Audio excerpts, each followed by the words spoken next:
зібралися на 4-й ОПНР. Концерт «Кримський дім» об'єднує серця за участі кримсько-татарських та українських артистів з нагоди 29-ї річниці незалежності України. Ну, до слова, користуючись можливістю, хочемо привітати з цієї сцени всіх, хто зібрався зі святами, з Днем національного прапора, з передуючим Днем Незалежності України. Це дійсно велике свято. Ми вас всіх щиро вітаємо. Україно, з Днем Незалежності! Україну, я тут народився і тут хочу жити.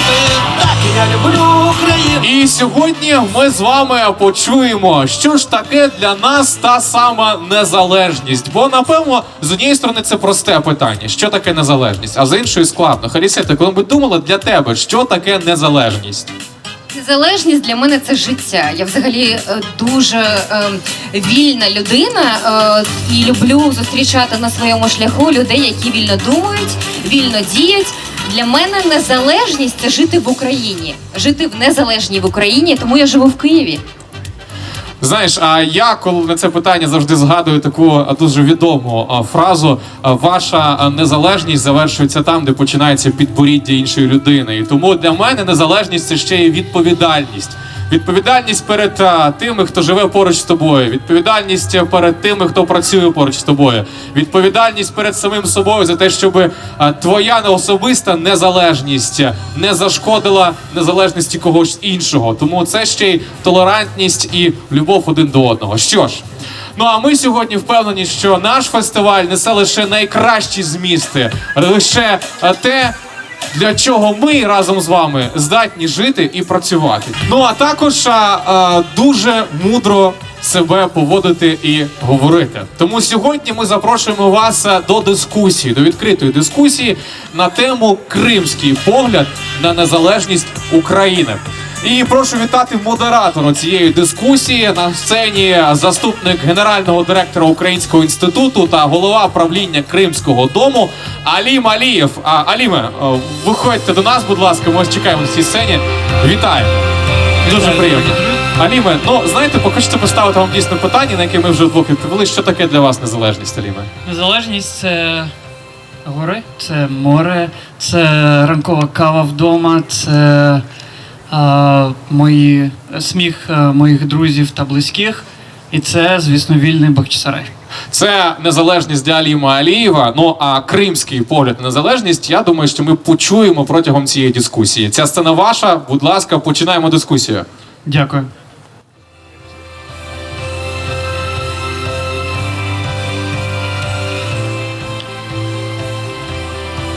Я хочу запросити на сцену наших спікерів. Ріфат Чубаров, голова Меджлісу кримсько-татарського народу. Валентина Самар, журналістка, головна редакторка Центру журналістських розслідувань. Ахтем Сітаблаєв, директор Кримського дому, актор та режисер. Ольга Дупніч, журналістка та психолог, редакторка видання «Нове время». Одна з редакторів. Селям алейкум, доброго дня. Алейкум селям. Хош geldiniz. Доброго дня всім.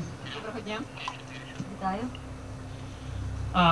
Дорогі друзі, власне, я теж почну з цього питання, наскільки б воно, можливо, прозаїчно не звучало, але деколи, напевно, достатньо важко собі відповісти на нього, що для вас, для самих є саме українська незалежність.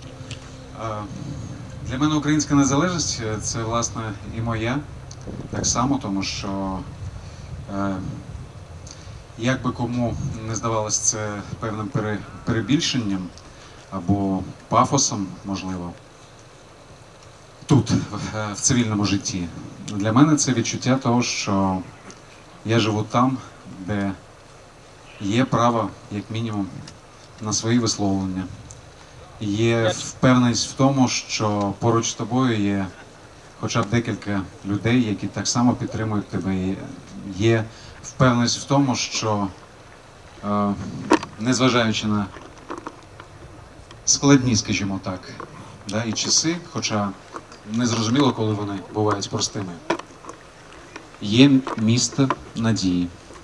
Незважаючи на те, що ти постійно наражаєшся на турбулентність або у взаємовідносинах, або у політики, або у житті, яке кожного дня ставить перед тобою якесь завдання, не розчаровуватися, йти далі, підійматися, ну і так далі, і так далі, і так далі.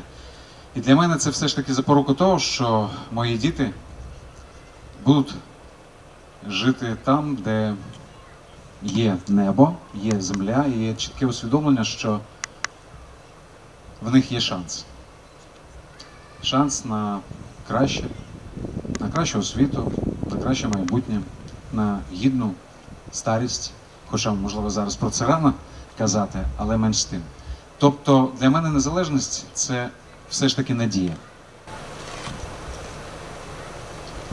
Для мене незалежність – це, мабуть, відновлення справедливості, тому що ми всі пам'ятаємо, що ця країна вже мала шанс на початку минулого століття, і цей шанс, він був дуже тривкий, він був дуже потужний, але він був дуже короткочасний. І в пам'яті моєї родини цей шанс, він закарбований в тому числі і дуже сумною історією життя моїх прадідів і моїх прабабусь. Тому для мене суверенітет України, українська незалежність – це зрозуміла річ, яка про справедливість, про минуле, яке ми намагаємося зараз повернути, переосмислити і зробити частиною нашого сьогодення. І це, звичайно, про майбутнє, тому що, як і Ахтем, я хочу, щоб моя дитина жила у своїй країні, була вільною, була свободною і щоб все в її житті було добре. Я думаю, що це можливо робити тільки в незалежній країні. Для мене незалежність – це перш за все, я це відчуваю так, що не буде незалежності, не буде і України. Тому що незалежність – це відродження, а то й народження нації, це відродження культури і культури всіх народів, які мешкають на території України. Незалежність – це, власне кажучи, є свобода, якої так багато століть добивалися попередні покоління. Незалежність для мене – це цілісність України. Тому що моя сім'я, вона складається із представників різних частин України. Батько західняк із Львівської області, мама з півдня України. І вся моя сім'я, власне кажучи, по маминій лінії вижила тільки завдяки тому, що в 33-му році моя бабуся змогла втекти із голодного села з Кіровоградщини у Крим, і там її бригадир, кримський татарин, власне кажучи, кількох дівчат із Устинівки Кіровоградської області врятували. От для мене незалежність – це можливість, як сказала Ольга, я з нею погоджуюся, відновити і справедливість. Справедливість між людьми, справедливість між державою і народом. І, мабуть, без незалежності цієї справедливості бути не може, як і свободи. Українська незалежна держава – це обов'язкова умова збереження і розвитку української нації. Не буде української незалежної держави, то знайте, що з часом не буде і українців. Ви, можливо, здивуєтесь, але незалежна українська держава – це є і гарантія збереження кримсько-татарського народу. Бо наша земля, Крим, знаходиться у складі української держави. Зможе українська держава зберегти незалежний шлях розвитку, наскільки можливо подалі відійти від Москви, будуть однакові шанси на збереження і розвиток українців і кримських татар. Дякую.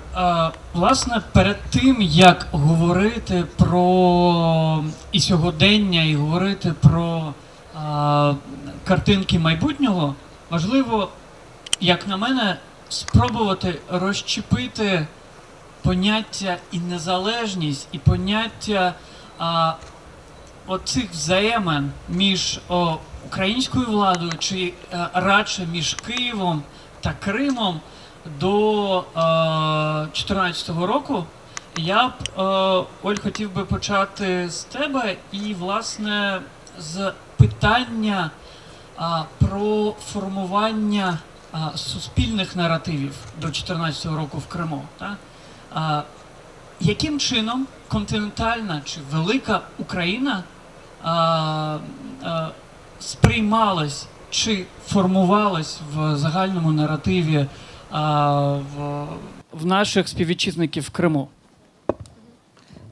Це така досить довга історія. Я почну із того, що я з родини психологів, які досліджували взагалі те, чим є, умовно кажучи, оця ідентичність кримська ще на початку 90-х, коли я ще була маленькою. І вчора, дивлячись, що в нас буде ця подія, я вирішила подивитися, що ж тоді було на початку 2000-х, наприкінці 90-х років. І тоді якраз дослідження показували, що Україна загалом не дуже сприймалася, тому що ось після першого такого дуже оптимістичного референдуму за незалежність, коли кримчани, як і усі українці, вони голосували за незалежну Україну, відбулося те, що відбулося, були дуже складні економічні часи, і люди почали відвертатися потроху, і було дуже багато настанов негативних щодо України, і я бачила ці дані. І я вже жила в іншій реальності, коли вже 20 років як українського суверенітету, навіть 23 роки українського суверенітету, це взагалі дуже великий час, і за цей час підросло принципово нове покоління кримчан. І коли вже я досліджувала те, що є кримською ідентичністю, дуже складною ідентичністю, тому що вона була і українська, і російська, і кримсько-татарська, і взагалі якась своя власна кримська, то ситуація докорінним чином змінилася, тому що люди вже відчували себе частиною цієї країни, особливо діти, які народилися під час незалежності української. І навіть ті з них, хто асоціював себе як етнічні росіяни, вони казали, що я етнічний росіянин, але мені дуже нормально бути громадянином України. Це нормальна країна, мені тут подобається. Я слухаю музику українську, мені подобається, знати, їздити в Київ, там вболівати на якихось футбольних матчах. І були якісь навіть такі цікаві речі, тому що це вже були мої власні дослідження, коли хлопці та дівчата, які ідентифікували себе як росіяни, вони казали, а що, не дай Боже, якщо буде війна між Росією і Україною, то я не певна, що я буду захищати Росію як етнічний росіянин. І я тоді думала, ну це дуже дивна, якась дика така ідея, що може бути війна, але це дійсно такий дивний вибір, який приймає оце покоління дітей. Дітей, яким вже 20 років, мабуть, це не діти вже, це молоді люди. І це, ось, на мій погляд, був такий головний досвід і головний результат ось цього життя, дуже складного і дуже непростого життя Крима як автономної республіки у складі незалежної України. Але я думаю, що це був дуже гарний результат. І мені кожного разу, коли я думаю зараз про Крим, я думаю про тих людей, які там залишилися, про тих вже молодих людей, яким 30 з чимось, як вони зараз сприймають цю реальність, що з ними відбувається. Тому що саме, можливо, на це покоління ми можемо покладати найбільше надії. Тому що, на жаль, зараз ми вже бачимо, що у цій цілком російській культурі народжуються діти, вони йдуть вже в російські школи. І я думаю, що нам дуже важливо думати зараз саме про людей цього віку і не втрачати їх ні в якому разі. Валентино, а в продовження цього питання, власне, формування публічної адженди в Криму щодо Криму та щодо України і навпаки в Україні щодо Криму, як це відбувалось тоді, знову ж таки, до 2014 року? Ну, це дуже великий період взагалі, якщо брати з 91-го року до або навіть там з кінця 80-х років, бо це дуже важливий період, коли поверталися додому на батьківщину, поверталася велика хвиля кримських татар, коли формувалася вже зовсім інша структура населення в Криму, коли з'являлися нові абсолютно вже кримські теми, яких раніше не було. Ну, подумайте, повернувся цілий народ, повернулася релігія, да? Це дуже складні були часи, і я б не брала такий великий шматок. Я б, може, розділила тоді 90-ті роки, да? Потім більш-менш, коли вже Україна вийшла із отого піке економічного і стали формуватися нові вже економічні стосунки. Коли з'явилася нова Конституція Криму, тому що мішковський період блока Росії, це постійні конфлікти, постійне намагання повернутися назад в Радянський Союз. І вже потім вибори вже на підставі нової Конституції Криму, яка ліквідувала статус, по суті, як державного формування Криму, яка була Конституція 6 травня 92 року, да, Конституція ця була. І коли вже Україна зміцнилася, коли був розподілений Чорноморський флот, коли між Україною і Росією був підписаний великий договір, який закріпив кордони, і, власне кажучи, російські політики почали говорити: ні, ми не хочемо забирати Крим, це Україна, ми поважаємо кордони. Це вже зовсім інші були стосунки. Да? І поза тим ми бачимо, що відносини між автономією і Києвом, вони не могли бути нормальними, бо сама автономія не була нормальною. Це була аномальна автономія, якої немає в світі, бо вона не була національною, як це в усьому цивілізованому світі. Вона була територіальною, адміністративною по суті, по формі, а по суті російською все-таки, да? Бо домінувала російська мова, російський погляд, скажімо так, туди голова була в політики повернута. І якась невпевненість Києва стосовно того, що ж з цим Кримом робити. І це питання, на нього сьогоднішнього Києва немає відповіді. А чому нема відповіді? Тому що не вивчені уроки ще з того часу. І ми з Ольгою говорили перед цим, що немає зараз у влади української, і тоді не було такого щоденника, де було б записано: на понеділок ми маємо вивчити урок з кримської історії. На вівторок ми маємо вивчити урок, який стосується економічних взаємостосунків центру і його території, дуже особливої, да? На якій знаходиться іноземна військова база, абсолютно локалізована, і це теж була аномальна ситуація, тому що Чорноморський флот, він був розкиданий по всьому Криму, і тому в 2014 році так легко було взяти під контроль весь півострів, бо буквально в кожному місті, в кожному портовому місті були підрозділи російської армії. Ці всі невивчені уроки дісталися нам і сьогодні. І мені дуже шкода, що на сьогоднішній день немає, скажімо так, такої кримської еліти, політичної і інтелектуальної, мабуть, яка б об'єдналася і оцей щоденник для влади і для суспільства взагалі завела. Щоб нам був розписаний кожен день, що ми маємо зробити. Ну, хоча б до кінця цього року. Давайте вже покінчимо із цим жахливим законом про весь Крим, який дискримінує кримчан. Ми критикуємо Росію за порушення прав людей в Криму, в той же час дискримінує український закон мешканців Криму за географічною ознакою. Давайте вже щось робити і зробимо притомний санкційний закон для того, щоб ми не тільки Захід просили посилити тиск економічний, фінансовий, політичний на Росію, а для того, щоб і Україна показувала, кого і як треба санкціонувати. Тому що у нас на сьогоднішній день це все ще такий кіоск, де корумповані чиновники і політики поки що домовляються з російським олігархатом та представниками російського бізнесу, кого вони тут трогають в Україні, кого не трогають, і в той же час продовжують, дякуючи весь Крим, продовжують вести бізнес у Криму. Ну, от з цими хоча б ганебними уроками треба покінчити вже найближчим часом. Ахтема, в мене буде питання наступне. Деякий час тому я говорив зі своїми однолітками, які не з Криму, але які в свій час були в Криму. І в їхній уяві Крим абсолютно має нашарування такого пострадянського культурного історичного наративу. Часто згадують Артек, часто згадують там Волошина, Домік Чехова, Грот Шаляпіна і так далі. Та? І, власне, питання, знову ж таки, до 2014 року про українські і кримсько-татарські культурні ці маячки на півострові. Чого вони так не були тоді помітні? Дякую за запитання, тому що Для мене особисто дуже болісно з багатьох причин.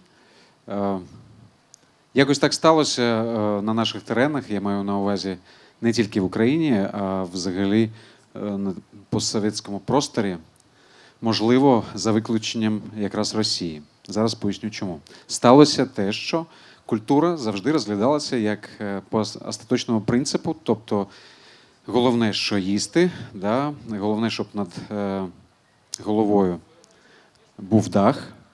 Ну і ще непогано, щоб був якийсь захист. Да? Це все так. Дійсно, людина повинна мати що їсти, повинна мати захист, повинна мати будівлю, в якої вона живе, в якої живуть її діти. Але якщо людина не має знань культурних для того, як будувати будинок, як заробляти собі на хліб насущний, для чого це робиться? Якщо людина не знає того, що її праця, яку вона робить сьогодні, може відгукнутися завтра, і не знає при цьому, що відбувалося вчора, це теж культура, хоча і історичний аспект. Якщо ми не маємо інструментарія, щоб проговорити самих себе, якщо ми не маємо інструментарія для молоді, яка б, скажімо, мову держави, в якої вона мешкає, так, хотіла б вивчати, ну, наприклад, тому що це дуже класно, креативно, модно. Да? Тобто, про що я кажу? Що для кожної, як кажуть телевізійні керівники, для кожної цільової аудиторії повинен бути свій інструментарій. Або музичні групи, або розширення географії, отримання різноманітних професій, саме завдячуючи тому, що ти, окрім своєї рідної мови, знаєш мову держави, в якої ти мешкаєш. Да? Врешті-решт, фестивалі різноманітні, літературні, чи то симпозіум, конференції, журналістки, на яких би так само проговорили нагальні проблеми, пов'язані, ну, там, буквально з дитини, яка ходить в дитячий садок, до там, студентства. Що робити для того, щоб це наше очевидне майбутнє, да, воно гордилося, прагнуло і робило щось для того, щоб країна, в якої вона мешкає, розквітала. Да? На жаль, те, що я бачив, переважною більшістю, трохи згодом, доволі логічно мені пояснили, чому саме так відбувалося. Тому що відсутність твого власного культурного простору, непроговорення або незнання твоїх цінностей, твоїх міфів, легенд, твого культурного прошарку, людей, подій, якими ти міг пишатися, призводить до того, що ти, ну, такий собі чоловік або жінка, яка мешкає на певній території, на якої відбувається дуже багато дійсно вражаючих, дійсно по своєму контенту дуже об'ємних речей. Як, наприклад, я просто пригадую наші виступи, я маю на увазі спектаклі, да, в рамках літературних читань пушкінські дні, чеховські дні. І це було дійсно явище на території Криму, який робив поважний Казарін старший, і він робив це дійсно з розмахом, да, і склад людей, які приїжджали туди, він вражав, тому що ти отримував і школу, да, ти дізнавався про щось цікаве, і ти бачив, як міцно ці люди відчувають себе тут у нас, тому що, тут у нас в Криму я маю на увазі, тому що вони відчувають цю підтримку, відчувають свою необхідність. Да, вони знають точно, що слово сказане зараз вистава, журнал, музична група, політичне ток-шоу, підтримка молоді в напрямку знання своєї історії, культури. І все врешті-решт призводить до того, що людина, ну, дійсно, іскренне, щиро, да, вона гордиться тим, що вона є представником певної країни. От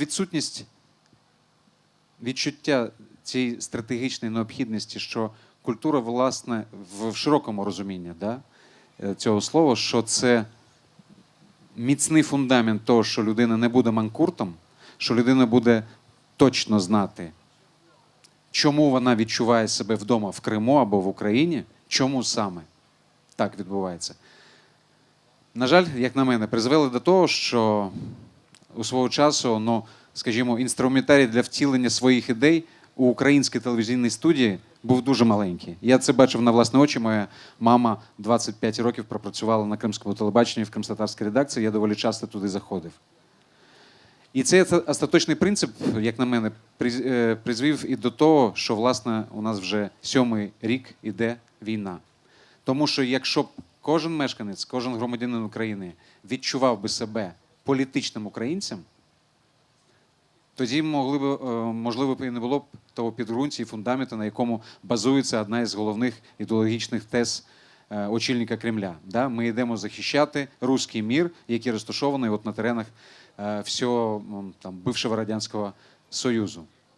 Тому мені дуже приємно, коли тут, на материковій Україні, зараз, так, ми всі робимо свої висновки і всі робимо своє домашнє завдання. Існує такий фестиваль, який заснував ти, Кримський інжир, коли кримськотатарські поети перекладають українську поезію навпаки, коли вони обмінюються досвідом, коли є культурні такі зв'язки, які наочно демонструють, що ми дуже давно мешкаємо поруч. І не просто мешкаємо, а переймаємо, доповнюємо один одного, незважаючи на те, що слово «мама» ми кажемо різними мовами. Я пам'ятаю приклад, який приводив колись Рифат Ага Чубаров. Такий експеримент. І я його доволі часто проводжу на зустрічах зі студентами. Ну і запитую них. Там, давайте так, я вам скажу слово, а ви одразу скажете, промовите емоцію свою, да, яка виникає під час цього слова. І кажу: сарай. Переважна більшість каже, що це якась будівля, да, де там зберігається якийсь, ну, скажімо, там непотріб або худоба. Да, я кажу, ну, стривайте, для худоби в українській мові є чітке слово «хлів». А, так, хлів. Ну, тобто сарай – це якась така будівля, яка, ну, скажімо, вже не потрібна для життя або взагалі не була побудована для життя. Окей, кажу я. Ну, ви ж знаєте, да, що з мови кримських татар це палац. Тому що дивно було б, ну, якось так припустити, що громадяни цілої країни Кримське ханство назвало б свою столицю, да, сараєм, от в тому розумінні, що це якийсь непотріб. Так, кажуть вони, особливо ті, хто були в Бахчисараї і поєднують, ах, так, да, Бахчисарай – це палац у саду. Окей, кажу я, тоді ще одне слово. Хохол. Одразу бачиш в очах таке несприйняття. Я кажу, а що сталося? Ну, так називають зверхньо нас, переважною більшістю, північні наші сусіди, коли хочуть нас образити. І коли ти їм кажеш, що з мови твоєї матері слово «хохол» перекладається як «син неба», то бачиш в очах велике здивування, і потім ти питаєш, як ви думаєте, кому потрібно було змінювати сенси? Це те ж саме, що, ну, скажімо, зробити так і переконати людину в тому, що слово «мама» – це щось погане. Коли немає розуміння того, що культура – те, що тебе формує, що культура підказує тобі твої цінності, що вона допомагає тобі відрізняти погане від доброго, красиве від некрасивого, аналізувати, тоді ми приходимо до того, що ми не можемо порозумітися навіть в одному будинку. Ми приходимо до того, що ми не знаємо, навіщо мені це захищати. Тому я на своєму місці намагаюся робити так, щоб ми знали один про одного, і іноді це роблю. Саулах Тамага, власне, Рифат Ага, якщо продовжувати цю думку, яку казали і Ольга, і Валентина, і Ахтем Ага, щодо Криму, Києва і от цієї осі. Але з вами я хочу поговорити про Крим 90-х, 2000-х в одній дуже маленькій історії. Це історія кримська влада versus кримські татари, яка дуже часто переводилась в часто в штучний, вибачте за тавтологію, конфлікт кримські татари і славяни. І я пам'ятаю 90-ті, я пам'ятаю і потім Айпетрі, розгони, пам'ятаю снайперів під час під час мітингів 18 травня в Сімферополі. І, очевидно, про це треба теж говорити, і це треба теж артикульовувати. У мене одне просте питання. Чому тоді комунікація між кримськими татарами і українською владою, що в Києві, що в Сімферополі, не вдавалось системно?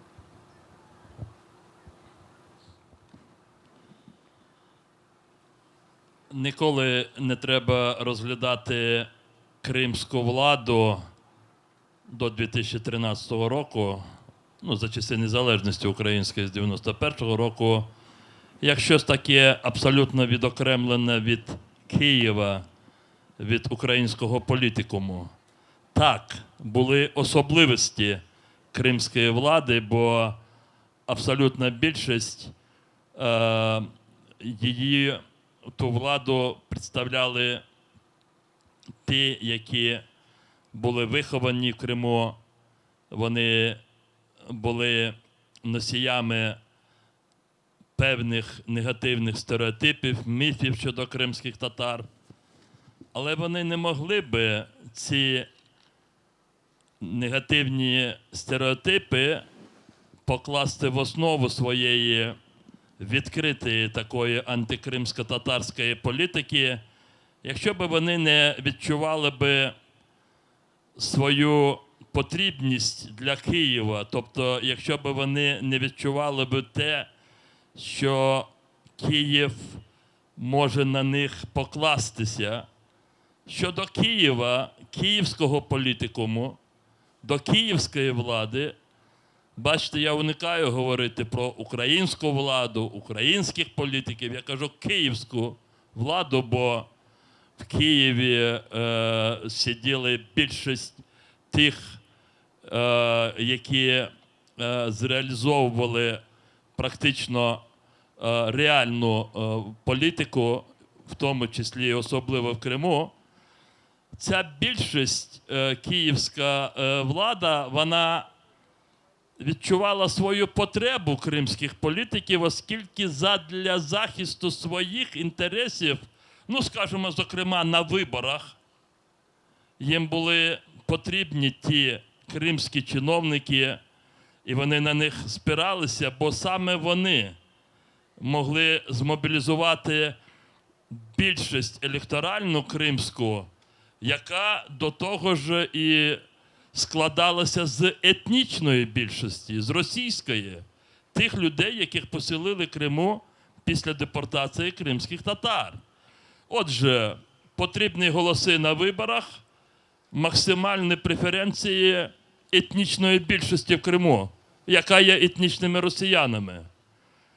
Отже, потрібні голоси більшості в Криму, треба знаходити друга і треба знаходити ворога. Друг – це Росія, це братній російський народ, це наші старші браття, і ми завжди будемо з ними дружити. І у нас буде російська мова також на рівні з державною мовою. Це я зараз озвучую ті меседжі, які майже 23 роки спускалися з Києву, якщо і не з владних кабінетів, то з кабінетів провідних політичних партій. І вони згуртовували електоральну російську більшість. Але цього було недостатньо. Треба було для них, для більшої згуртованості, для більшої мобілізації, треба було показати на ворога. І ворогом для багатьох українських, вибачте, київських політиків були кримські татари. Бо кримські татари з точки зору цих київських політиків, вони несли потенційну загрозу, ви вслухайтеся, вони несли потенційну загрозу територіальної цілісності української держави. Так багато хто вважав в Києві. І не тільки вважав, вони писали томи довідок офіційних.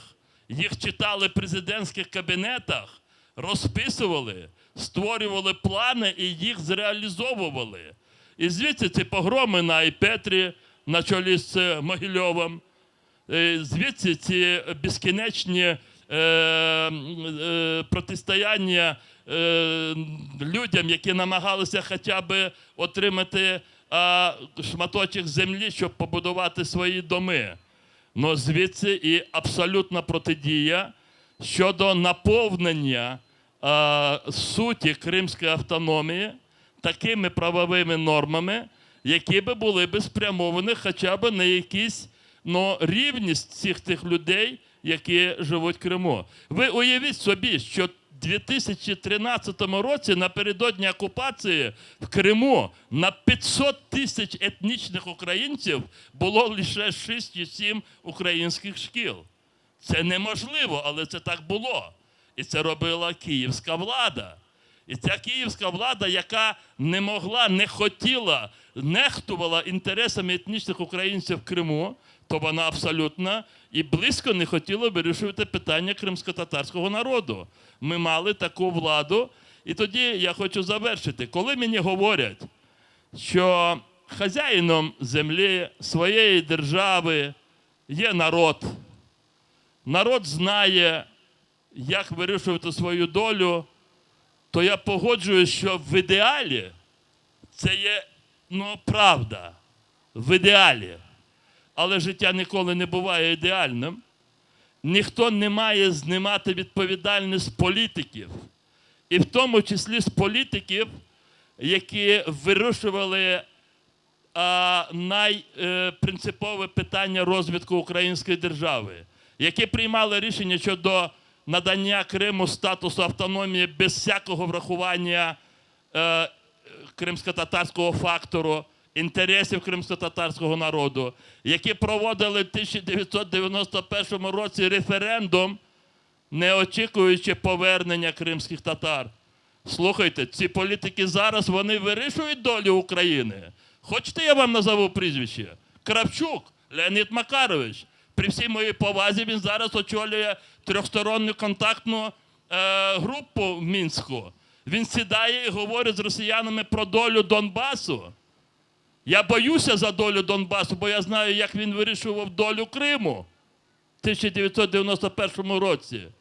Слухайте, в цій групі є колишній прем'єр Вітольд Фокін, який вважає, що русских треба розуміти, тому що якщо б вони не зайшли в Севастополь, НАТО б вело свої кораблі. Я хочу завершити це тим, що суспільство має завжди брати уроки з свого минулого, тим більш нещодавнього минулого, і вимагати безпосередньої відповіді від своїх політиків.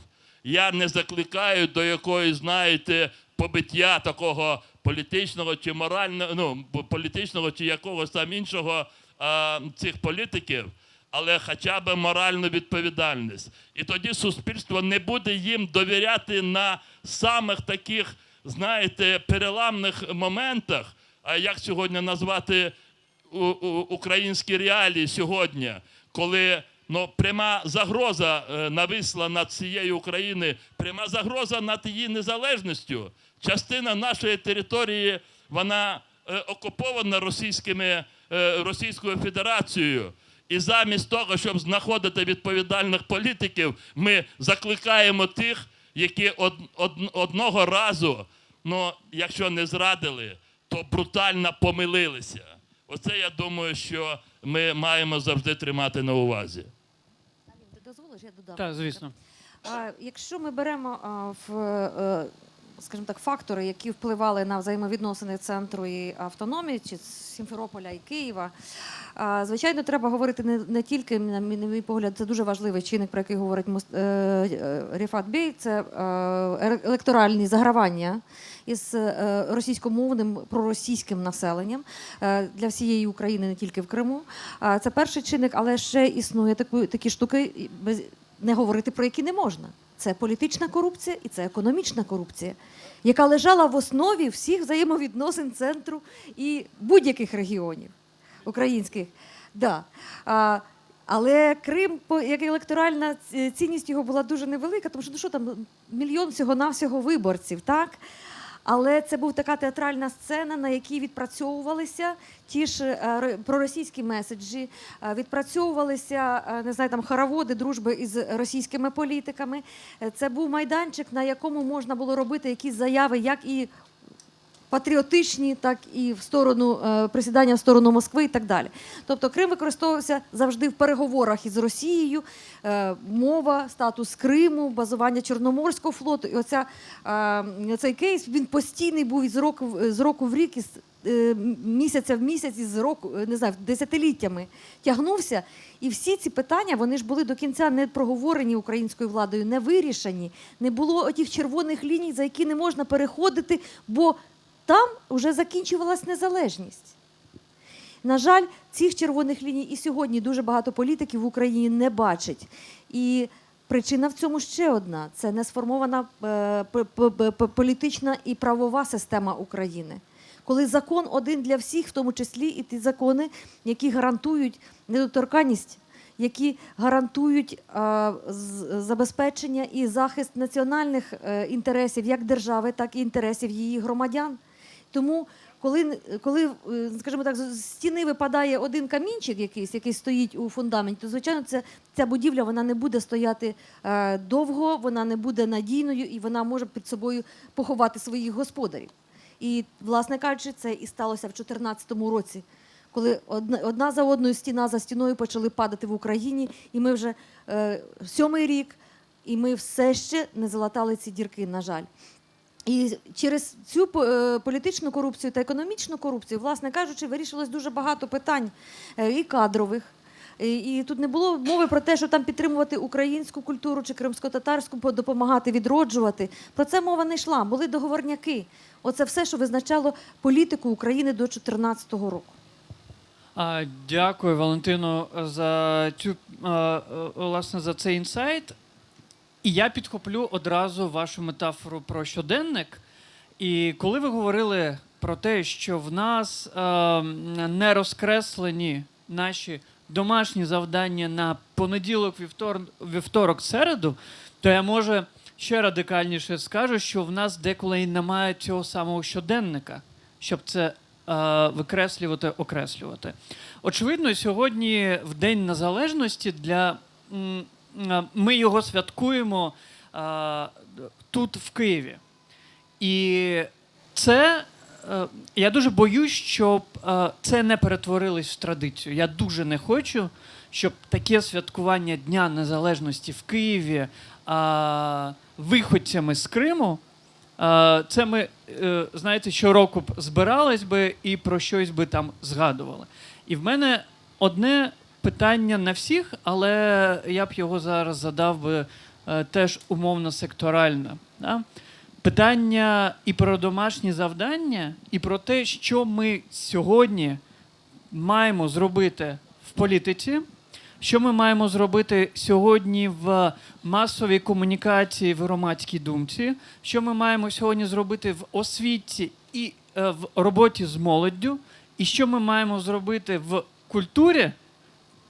Тобто, зрозуміло, да, як питання йдуть і до кого вони направлені. Щоб цей наш вистражданий український прапор якомога швидше майорів в Ялті чи в Бахчисараї. Я спробую загально відповісти. Сподіваюся, що конкретика буде далі у моїх колег. Маємо робити все, що допомагає людям усвідомити свою роль, місце і, головне, відповідальність за себе і за Україну. Отже, маємо працювати на підвищення громадської свідомості. Громадянське суспільство має не просто створитися, але має бути двигуном всіх процесів. Це я до того, що говорив трошки раніше про відповідальність і політиків, і суспільство – це дуже взаємопов'язані речі. І якщо ми говоримо вже про відповідальність кожного громадянина і суспільства в цілому, то маємо визнавати те, що ми від наших, тобто від нас залежить те, чи ми будемо наступного року, чи через 2-3 роки знову в Києві говорити про Крим, чи вже, можливо, разом зі всіма, і в тому числі з киянами, з українцями інших регіонів, зберемося десь в Бахчисараї і там будемо говорити про всю Україну. Тут є дуже багато, вибачте мене, так політики не говорять, але дуже багато інтимностей. Тобто таких речей, коли кожна людина має сама приймати рішення. От давайте я вам приведу такий приклад. Подивіться на наших сусідів, білорусів. Там зараз йде дуже велике протистояння. Протистояння між білоруським народом і власною білоруською владою, яку підтримує Москва. Ми ще не знаємо, чим це завершиться, але я з сумом бачу те, як багато в Україні тих, які, лежачи на своєму дивані, раджать білорусам, як себе поводити. Я дуже хочу, щоб замість того, щоб ми давали уроки іншим, самі би рішилися б на такі кроки, які допоможуть нам звільнити Крим. Отже, замість того, щоб говорити, що білорусам треба бути рішучими, я думаю, що ми знову і знову будемо повертатися до того, коли ми, українські громадяни, кожен з нас, включаючи народних депутатів України, кримськотатарських, українських політиків, одного дня підемо до себе додому. Не 200-100 людей, а десятки, сотні тисяч. Коли ми підемо через адміністративний кордон до Криму. Якщо ми на це якщо ми на це рішимося, я запевнюю вас, буде зовсім інше відношення і міжнародної спільноти, і всіх наших міжнародних і реальних, і уявних партнерів. Отже, для того, щоб, от як ви, Аліме, поставили це питання, для мене зараз найголовне – це усвідомлення українським суспільством того, що дійсно я не протирічу собі, що дійсно суспільство є хазяїном своєї держави. Але для цього треба змобілізуватися.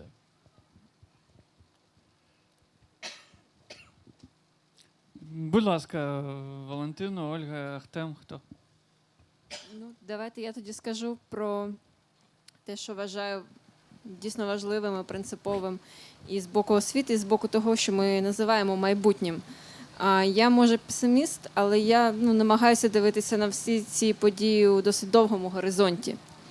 І коли я ще жила, як і всі ми в Криму, я розуміла одну таку дуже цікаву річ, що от з тих людей, які зараз облишили Крим, бо їх цінності не співпадають з усім, що відбувається там зараз, кримчани, які народилися в Криму, це люди, які хоча б раз виїжджали з території Криму і бачили материкову Україну.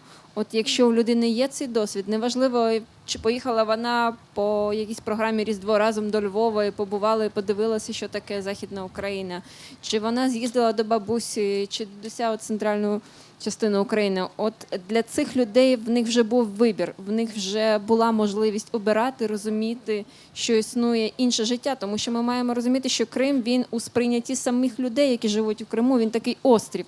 Вони майже нікуди ніколи не їздили. І зараз, коли між нами є КПП, коли між нами є цей вірус, ось всі ці питання, вони стають ще більш болючими. те, що ми можемо робити для Крима, для того, щоб повернутися туди одного дня, це максимально запрошувати людей, особливо молодих людей звідти, на материкову Україну. І ми не маємо створити їм перепон. Ми навпаки маємо робити все, щоб ті діти, які проходять через великі труднощі і які хочуть навчатися в українських вузах, в українських школах, щоб вони мали цю можливість. Щоб громадська організація, яка робить якийсь захід, вона думала про тих, кого можна залучити з Криму, враховуючи ці питання безпеки. Тому що стоїть тільки людини вийти за межі ось цієї окупованої території, вона вже отримує інший досвід, який є для неї ключовим. І коли я викладала в Криму, я бачила цю суттєву різницю між дітьми, які сидять от в цьому, вони йдуть у вузи, поступають в кримські вузи, вони повертаються і працюють в Криму, їх не цікавить все, що відбувається за межами Криму. Зараз ці освітні заклади, які працюють в Криму, вони не мають міжнародного визнання, і дипломи ці не визнаються в інших країнах, які видаються в Криму. І навіть якісь певні російські вузи з острахом дивляться на дипломи і дітей, які хочуть продовжувати, наприклад, наукову діяльність, якщо вони з Криму. І це є для нас шансом, тому що ті діти, які зацікавлені в справжній конкурентній освіті, вони теж хочуть переїхати і отримати нормальний диплом. І ось в цьому ми маємо допомагати і розривати оцю острівну свідомість у людей, які живуть в Криму. Зараз вона іноді працює на нас, тому що ці діти не їдуть в якісь федеративні російські округи. Це теж дуже добре для нас, але ми маємо про це пам'ятати. І, звичайно, ми маємо задати собі питання, всі ті, хто поїхав з Крима за причин, за яких ми всі тут опинилися, через анексію, через політичне переслідування, через власний ціннісний вибір. Як саме ми зможемо повернутися до Криму? Чи ми повернемося до Криму? І я кажу не тільки про фізичне повернення, тому що можна щось робити, якщо вже твоє життя тут, на материковій Україні, якщо ти щось зробив вже для себе в Києві, це не означає, що ти не можеш творити щось для Криму, тому що і культура, і освіта в сучасні часи, і відродження того, що ми називаємо невидимою культурою кримсько-татарською або українською, це можна робити з Києва, з Житомира, з Одеси, якщо ти сам не можеш повернутися. І це можна робити, я думаю, зараз. Тому що отих текстів,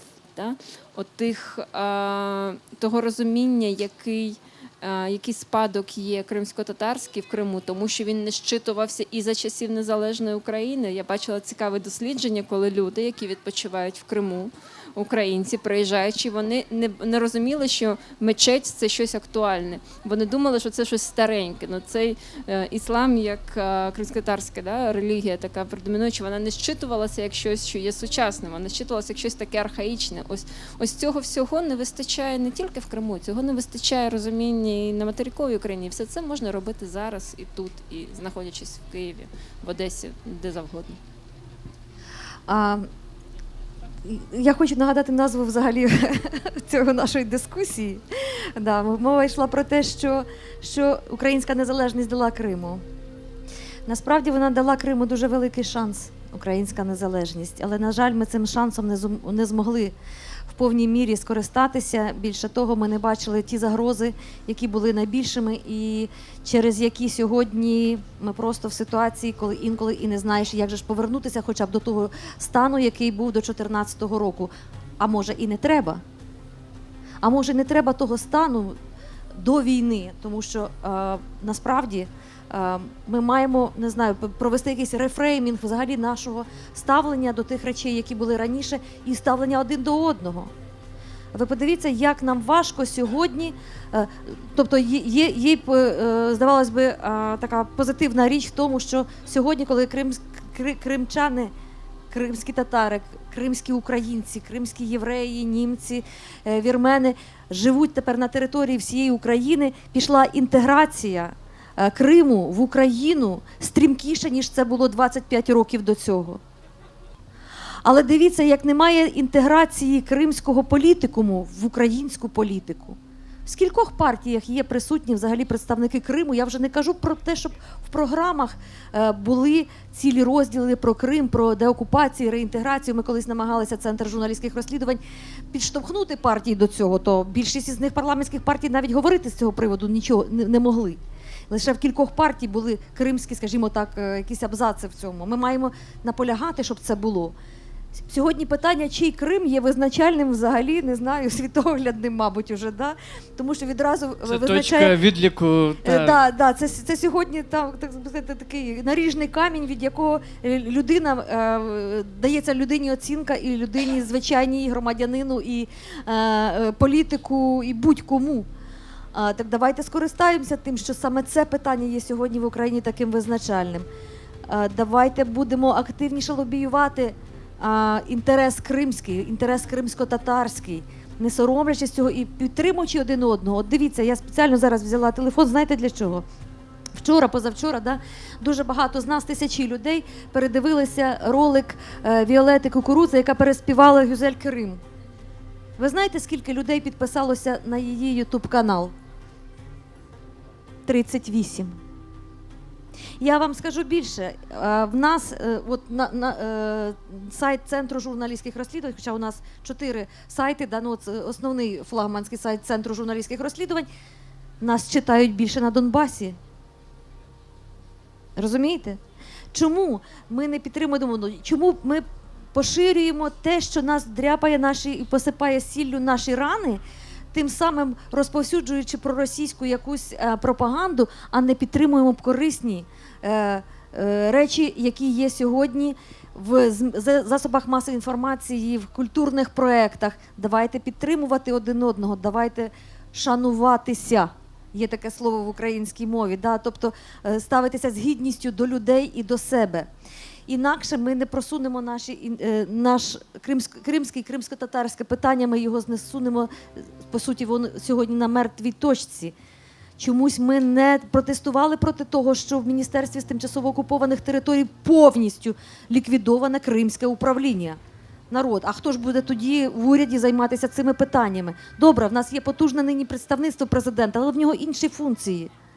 Зараз іде великий накат на прокуратуру Криму. Ми розуміємо, верніше, на департамент у справах пов'язаних зі збройним конфліктом. І знову одиниці тільки якимось чином виявляють свою позицію. А ми розуміємо, що без розслідування воєнних злочинів, без розслідування взагалі ситуації, яка була в 2014 році і призвела до окупації Криму з усіх боків розслідування, я маю на увазі, ми не зможемо домагатися у міжнародних судах розслідування цих обставин. Якщо наші національні суди не будуть розслідувати, а подивіться, як вони розглядають кримські справи, да?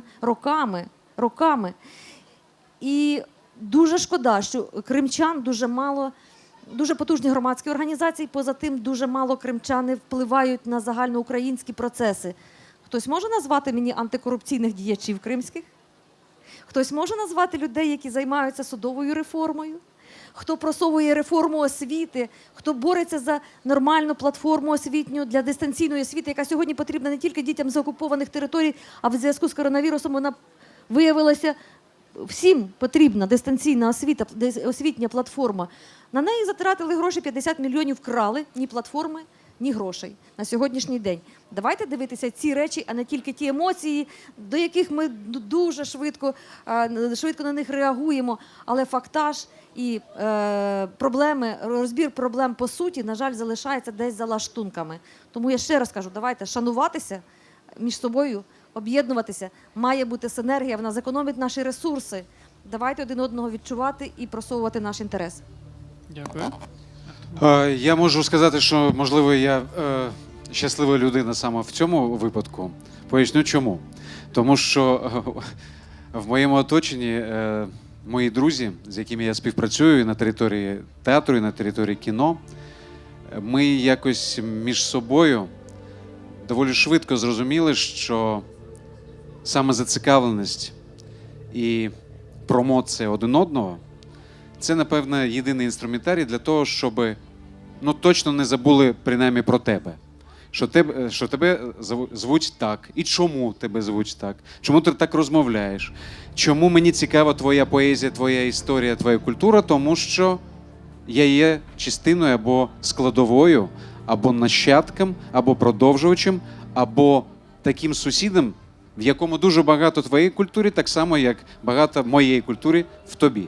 Ми зараз всередині Кримського дому разом за підтримки Українського культурного фонду, разом з Кримським домом приступили к постановці великої п'єси, великої Лесі Українки, пробачте за мій пафос, але я так дійсно вважаю, це приклад світової літератури, приступили до репетиції п'єси Лесі Українки «Лісова пісня» кримсько-татарською мовою. Репетирують українські артисти, які вперше взяли в руки текст кримсько-татарською мовою. Переклад, на жаль, вже його немає серед живих, кримсько-татарського поета Юнуса Кандима, зроблений в 2003 році.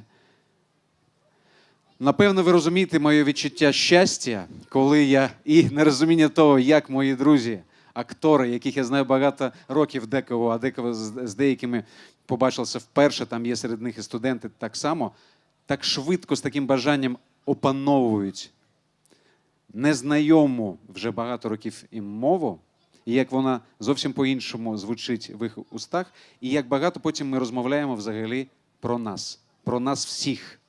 Що ми робимо, і чого ми хочемо, і чого ми прагнемо зробити. Якщо можна, покажіть, будь ласка, декілька моментів, і я запрошую вас подивитися теж.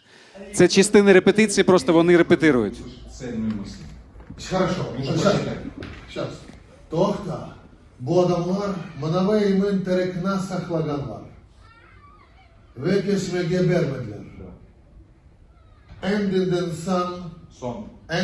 сон, Амур Беляш Урманда.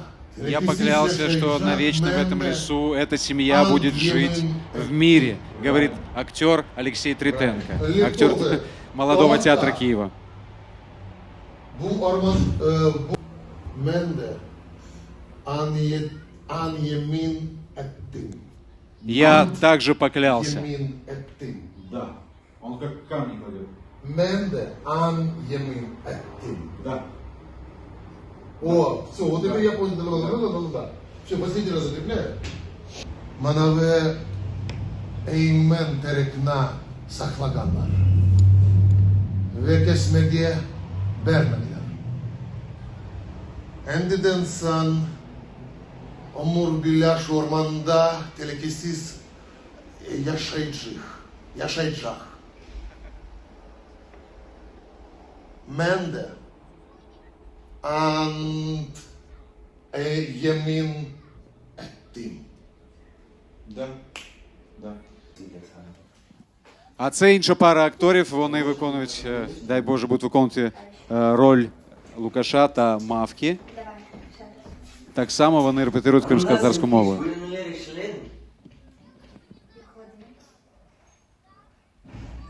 Yıkımda kırdığım tek bembeyaz taşlar. Kime be taşlar, parıl parıl parılday. Bin bir türlü çiçekler taşlar. Yıldırı var, yılın yılın. Nazik, sakin, blur gibi beyazlar, tıkten, elem. Çadır varday. Дякую. Я просто хочу сказати, що це другий день репетиції. І хочу просто підкреслити, що я знов і знов переконуюсь в тому, що якщо у людини є бажання взагалі всередині себе вивчити або знати, або допомогти, і якщо всі ми будемо цікаві один одному, тому можливо з цього і почнеться і політиком. І це буде унеможливити те, що коли-небудь ми будемо корумпувати один на одному або на політичному питанні. Можливо, з цього почнеться просто розуміння і геополітичних процесів, які будуть рухатися потім в тому напрямку, в якому вони не можуть не рухатись, тому що ми з самого дитинства будемо знати і поважати цінності один одного. Дякую. Ахтемага. Ви знаєте, ми не ставимо питання, чи потрібний Крим Україні, чи потрібна Україна Криму. Очевидно, так. Але чому потрібно? Я думаю, тут теж є відповідь, бо це цивілізаційний вибір. Це вибір між минулим, яке зараз так активно пропагандує Росія, і вибір між майбутнім, між правилами гри, між демократичним суспільством.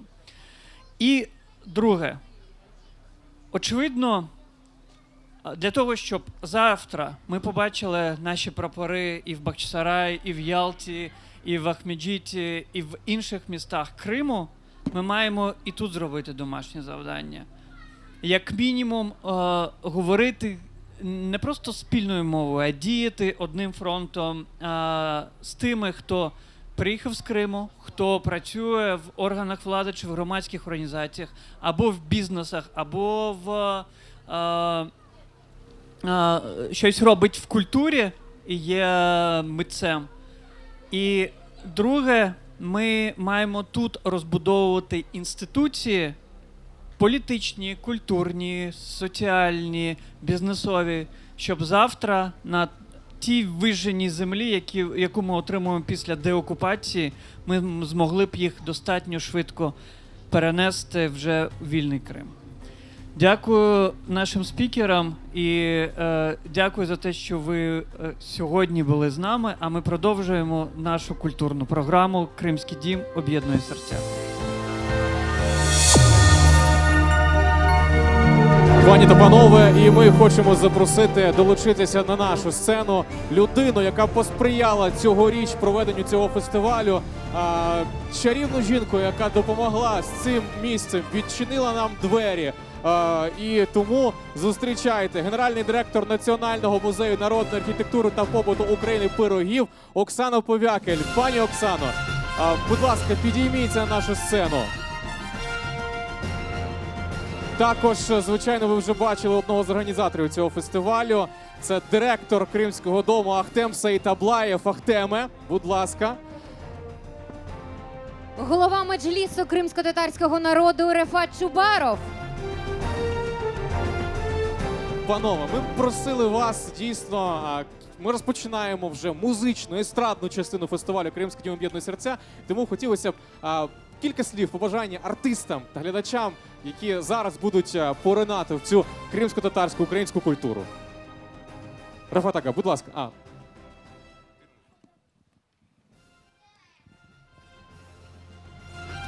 Все це робиться для того, щоб якомога скоріше ми всі з вами зустрілися у Бахчисараї, у звільненому від російських окупантів Криму.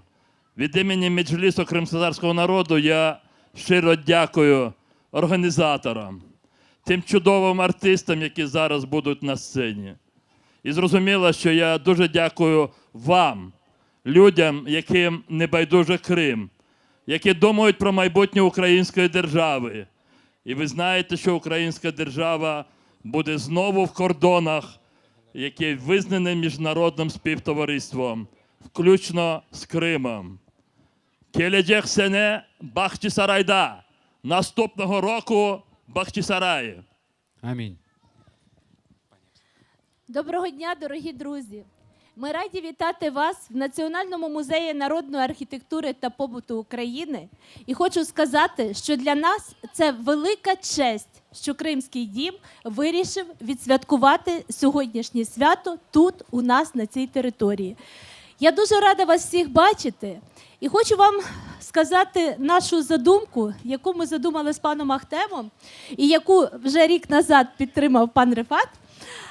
Це створення кримсько-татарської садиби у нас на території на півдні України. І я думаю, може це стане, знаєте, таким знаком, як от десь там в магії це є, що коли з'явиться ця садиба тут, і тоді ми зможемо відвоювати Крим. І я буду дуже рада скористатися вашим запрошенням наступного року і приїхати на це святкування в Бахчисарай. Всього вам найкращого! Дякую. Хочу подякувати від себе пані Оксані, Рефат Ага Саунас, подякувати Меджлісу кримськотатарського народу, подякувати всім артистам, які знайшли час для того, щоб бути сьогодні тут на сцені. Дуже хочеться, щоб вам сподобалось те, що сьогодні приготували наша творча команда. Хочу сказати дякую величезно моєму другові на протязі 4 років правої руці. Він був ідейним натхненником всіх заходів, які відбувалися під шапкою Кримського дому Аліму Алієву, який зараз буде займатися міжнародною практикою. Бажаю вам гарного вечора. і підтримую те, що сказали мої друзі. Наступного року обов'язково в Бахчисараї. Дякуємо вам. Дякуємо за такі теплі слова. Ахтем Сайтаблаєв, Оксана Павякель, Рефат Чубаров. Дякуємо вам, шановні наші гості. Ну, я думаю, що нам настав час вже починати і розпочати з яскравої ноти кримсько-татарського танцю. Це правда, Євгене, і я хочу запросити на цю сцену колектив Кримського дому. Колектив Кунєш з кримсько-татарської перекладається як «сонечко». І вони будуть виконувати бахчисарайську хайтарму. Тож вітайте, керівник Єлена Чичибабина, Кунєш, Бахчисарайська хайтарма.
Ну і чи не кожного року до Кримського дому в гості, вже майже як рідні люди, як постійні жителі, заходить ансамбль народного танцю «Київ». Ми дуже дякуємо їм за підтримку, за участь. І саме зараз вони тут на нашій сцені. Тож вітайте гучними оплесками ансамбль народного танцю «Київ», козацький, похідний.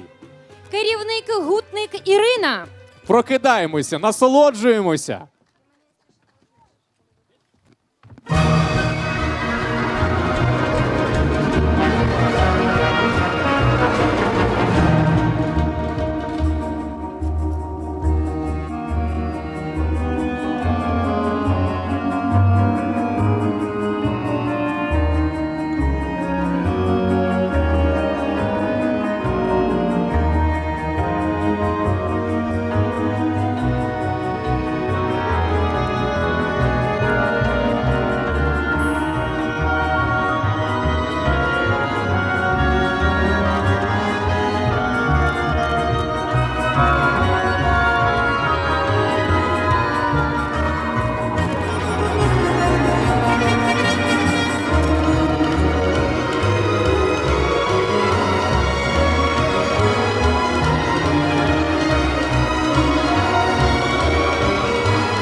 Кримський дім об'єднує серця є друзі. І вже 4-й рік поспіль цих друзів ми бачимо не тільки тут, на фестивалі Кримський дім об'єднує серця, а також насолоджуємося звучанням кримсько-татарської музики у виконанні талановитих музикантів ансамблю «Мусафір». І, до речі, Євгене, минулого року я тобі казала, можливо, і ти забув, але з кримсько-татарською «Мусафір» перекладається як «гість». Я пам'ятаю. А ще я пам'ятаю, що кримські татари – це дуже гостинний народ. І до слова, що вони завжди раді запросити гостей до своєї домівки і пригостити чимось смачненьким. А ще найкраще, що можна скуштувати, це кримсько-татарська кава. До слова, я запрошую всіх і кожного сьогодні скуштувати кримсько-татарську каву разом з кримсько-татарськими солодощами, ба більше спробувати власноруч приготувати каву за кримсько-татарським рецептом. А також рекомендуємо вам долучитися до майстер-класів, які сьогодні проходять тут, біля нашої сцени, серед яких ремесла, серед яких ви зможете спробувати вишивку кримських татар та гончарне мистецтво за участі кераміста Рустема Скібіна. Талановитіша людина просто. Ансамбль «Мусафір». Оплески, шановні гості!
Шановні гості, а зараз до ансамблю Мусафіри долучається заслужена артистка Криму, заслужена артистка України, неймовірно талановита Ленара Османова. Оплески!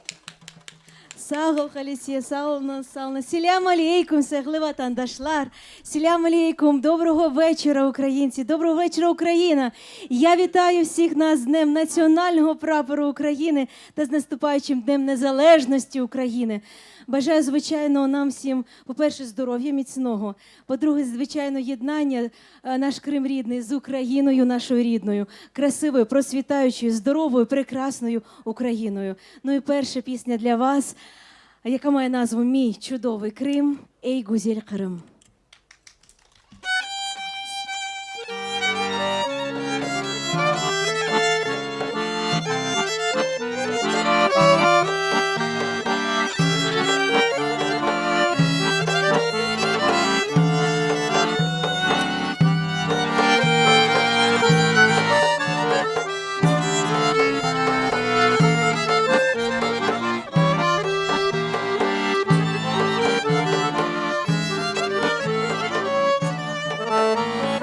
Aluştadan eskene geller yüzüme vurdu. Balalıktan osken evge göz yaşın düştü. Men bu yerde yaşamadım, yaşlığıma doyamadım. Vatanıma hasret oldum, ey güzel kırım. Men bu yerde yaşamadım, yaşlığıma doyalmadım. Vatanıma hasret oldum, ey güzel Kırım.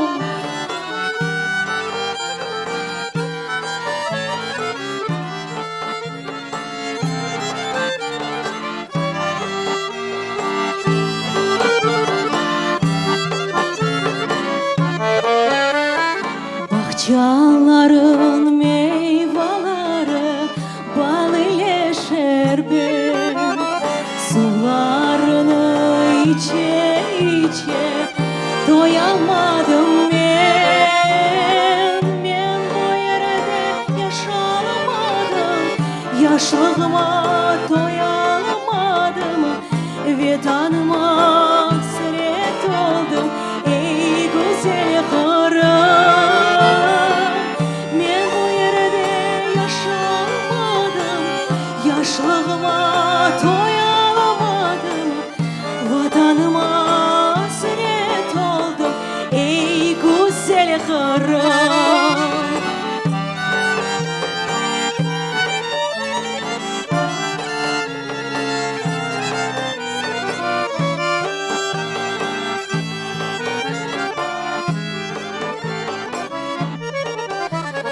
Balaçağa vatanım der göz yaşın döker. Kartlarımı semecayip dualar eter. Ben bu yerde yaşamadım, yaşlığıma doyamadım. Vatanıma hasret oldum, ey güzel Kırım. Ben bu yerde yaşamadım, yaşlığıma doyamadım. Vatanıma hasret oldum, ey güzel Kırım.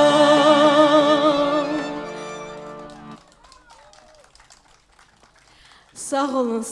Так, ми сьогодні кожного дня подумки з рідним, нашим рідним українським Кримом. І ми обов'язково повернемось, іншаллах. Крим – це Україна, звичайно. Вертимде мана бір топкуль. Ойнаю бера-бер. Можна так танцювати. Хто не знає ще кримсько-татарських рухів, ось так.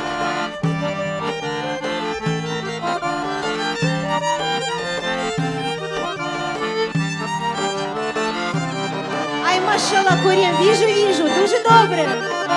Verdim bana bir tokul yeşildir yaprakları. Verdim bana bir tokul yeşildir yaprakları. Kırmızı güllere benzer yaremin dudakları. Kırmızı güllere benzer yaremin dudakları. Ай, maşallah! З Днем прапору України! З Днем Незалежності України!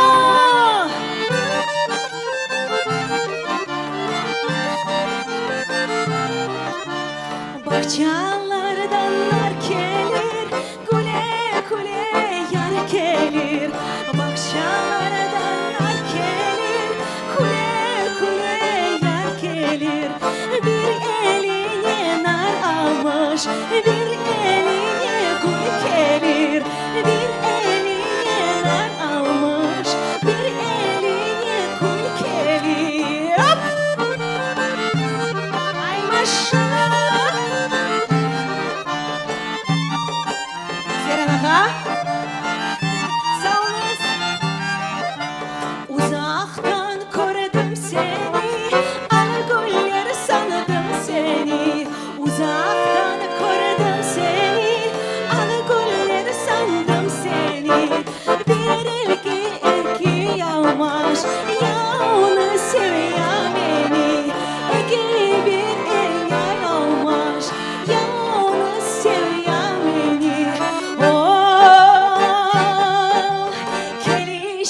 Sevdesin, yürüyüşün, yürüyüşün, çerebiyeli. Sevdim seni, ey kara kuzlum. Sevdim seni, ey kara kuzlum. Sevdim seni, ey kara kuzlum. Sevdim seni, ey kara kuzlum. Ay sağ olun, sevdim sizni. Кара козлюмина, бір кара козлюмина. Які кара козлюмина? Корєм. Це була пісня про любов, звичайно. А кара козлюм перекладається з кримсько-татарської мови. Чорні очі, да, карі очі. Кара – це чорні, як Кара Деніс, Чорне море. Для тих, хто не зрозумів. Але впевнена, що ви обов'язково вивчите кримсько-татарську мову, хто ще не знає. Вчіть. Наш дуже красива, співуча мова, як ви чуєте. Дякую, Саунас. Ну і ще одна для вас пісня, навіть дві пісні в одній, кримсько-татарською мовою, кримсько-татарська народна пісня і українська. Я впевнена, що ви її дуже добре знаєте, тому співаємо і танцюємо разом. Зі святом!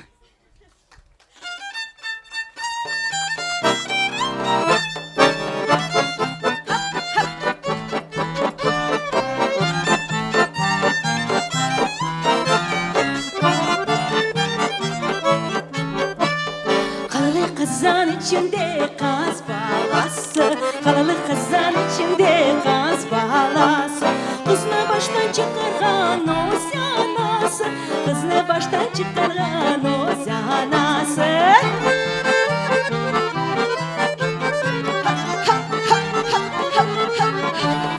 Men bir saray yaptırdım çevresi sırma, men bir saray yaptırdım çevresi sırma. Anam hamına koysedim koysete boynuma vurma. Anamına koysete boynuma vurma.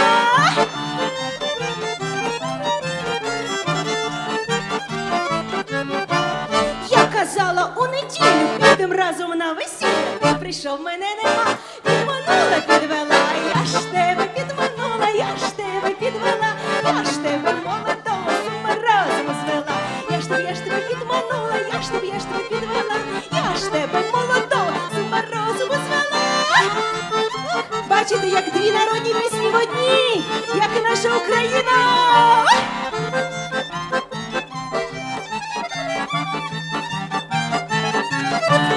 Kalı kazan içinde kaz balası, kalı kazan içinde kaz balası.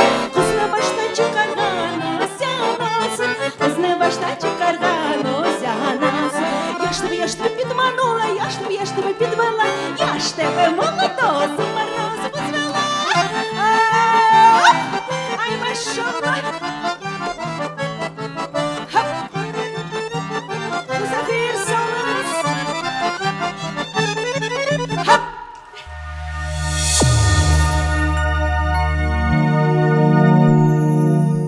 Зараз ми хочемо також до вітального слова запросити людину, яка, ви знаєте, вийшла все ж таки зі стін Кримського дому, але не буде їх забувати, я певен, так точно.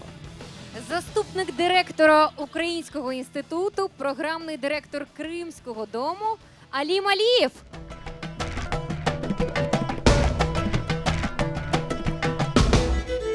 Дорогі друзі, вітаю ще раз. Вітаю і з Днем Прапора, з Днем Незалежності. Знаєте, Кримський дім об'єднує серця – це фестиваль, який ми робимо вчетверте. І однією з ключових програм, однією з ключових історій Кримського дому об'єднує серця є завжди, очевидно, наші співвітчизники, які фізично живуть в Криму, але які ментально просто абсолютно невід'ємна частина нашої ментальності. І сьогодні, на жаль, не всі, кого хотіли б ми запросити на фестиваль, приїхали, але вони підготували для нас привітання з Ахмеджиту, з Бахчисараю, з Ялти, з дуже різних і інших міст та селищ нашого чудового і вільного Криму, який, я дуже сподіваюся, скоро буде ще й вільним з українським і кримськотатарським прапорами. Дивимось і увага на екран. Сілям алейкум, Дафар. Доброго дня, друзі! Вітання із сонячного Криму, моєму улюбленому місту. Зі святом! Бажаю здоров'я, кохання, творчого натхнення і свободи. Та пам'ятайте, що Кримський дім об'єднує серця. Добрий день, браті і сестри. Салам алейкум, Витандашлар. Я хочу поздравить вас от всего сердца с Днем Независимости. В 90-м году, когда впервые провозгласили независимость Украины, крымско-татарский народ и крымский меджлис поддержал независимость Украины. Я хочу пожелать вам в этот день, во-первых, мира, здоровья в ваших семьях, мира в Украине, чтобы народ никогда не забывал, что Украина одна, что ее надо любить и оберегать от всех бед и невзгод. Сегодня на территории нашей Родины идет война. На нашей земле находится агрессор. Мы не должны забывать ни на одну минуту, что мы есть украинцы, и мы сегодня должны поднять голову и верить в нашу победу. Победа будет за нами. Агрессор уйдет и освободит наши земли, Донецк, Луганск, нашу родину Крым. Это будет обязательно. Я от всего сердца поздравляю вас. И еще раз хочу пожелать вам мира и возвращения всех наших территорий в свое лоно.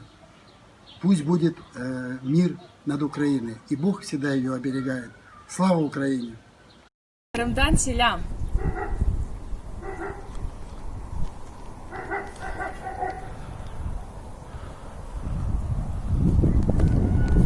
Всім алейкум. Всім привіт із Сімферополя. Вітаємо з Днем Незалежності та бажаємо розвитку та процвітання. Щастя і незалежності. Іде Україна! Салам алейкум з столиці Криму, Сімферополя. Вітаю всіх українців з Днем Незалежності. Бажаю вам залишатися завжди вільними, щирими і з любов'ю в серці. А Україні бажаю, щоб в ній жили люди, які її люблять і цінують. Дорогая Украина, поздравляю тебя с Днем Независимости. Вот уже 29 лет, как ты приобрела независимость. Многое что сделано. Еще очень многое предстоит сделать. Я желаю тебе силы, веры, знания, мудрости, построить такое сильное государство, где каждый себя чувствовал бы счастливым. Хай Боже тебе завжди допомагає. Хай тебе завжди щастить, люба Україна. Ватандашлар, селям алейкум. Від усього серця вітаю вас з головним державним святом Днем Незалежності України.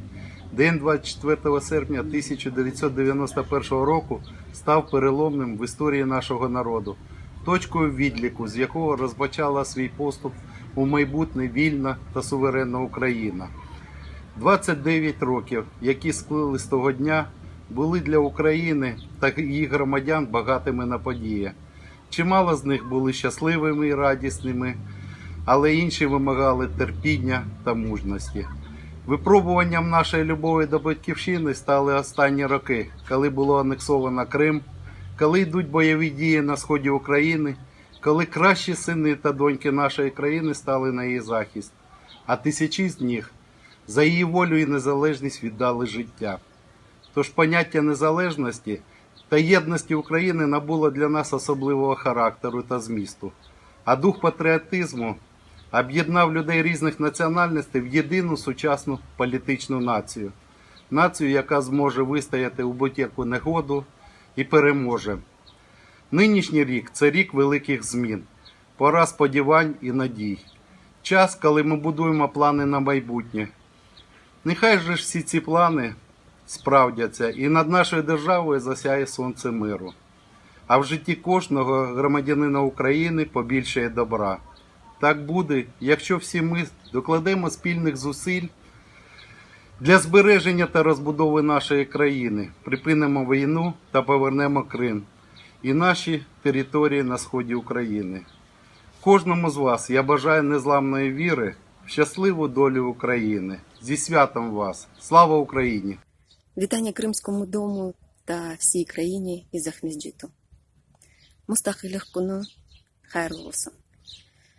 Не втрачайте свою свободу, не віддавайте нікому свою незалежність, бо щоб бути собою, щоб не втрачати себе, щоб будувати своє майбутнє, це є найціннішим. Сербес қалплы Қырым милләтінден сізге сәламлар ве хайырлаулар. Ғалебе, илерілев, азатлық бізге насип болсын. Аллах әманет олайық. Selam aleyküm hürmetli dostlar. Kırım'dan sizге sıcak selamlar. Доброго дня. Щиро вітаю вас і передаю вам теплі вітання від Криму. Так трапляється, що свобода та незалежність дістаються нам дуже важкою ціною, і ще важче буває втримати їх в своїх руках. Тому нехай Всевишній надає нам сил, мужності, терпіння і мудрості. Бережіть себе і свою незалежну країну. Ще раз вітаю вас. Міцно обіймаю всіх своїх друзів. Крим сумує за вами.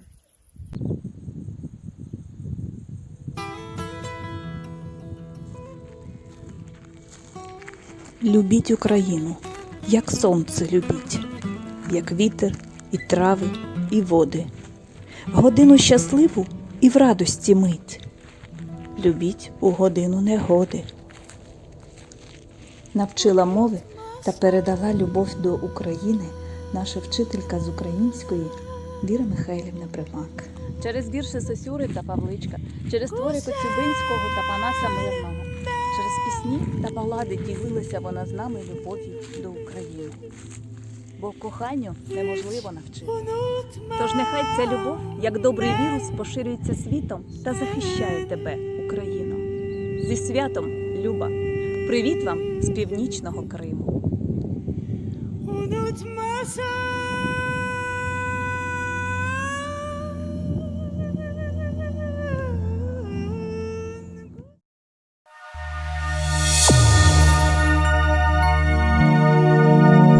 Дуже душевне привітання з Криму. Дякуємо. Передаємо вітання всім кримчанам, хто приєднався до нашого фестивалю «Кримський дім об'єднує серця». І на відповідь лише хочу сказати, що не тільки Крим сумує за нами, ми також сумуємо за Кримом. Ми чекаємо того моменту, коли ми зможемо повернутися в свій український рідний Крим і під лагідним кримським сонцем відсвяткувати черговий опенейр «Кримський дім об'єднує серця».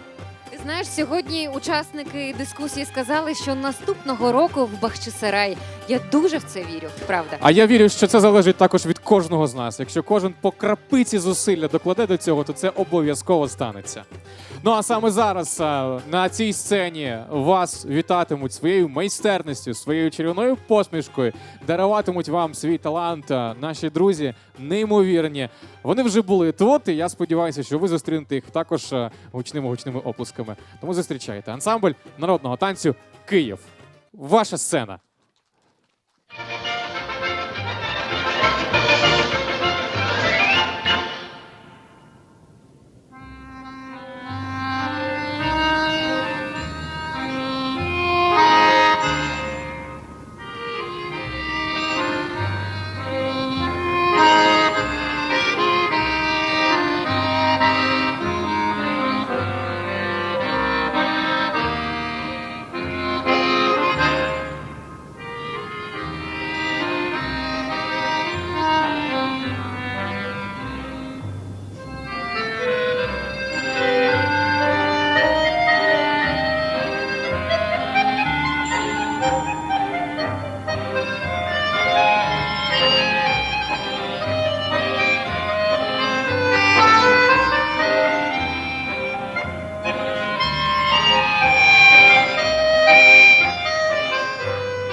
сцену хочеться запросити дуже тендітну, маленьку і талановиту дівчинку Мелек Кудусову.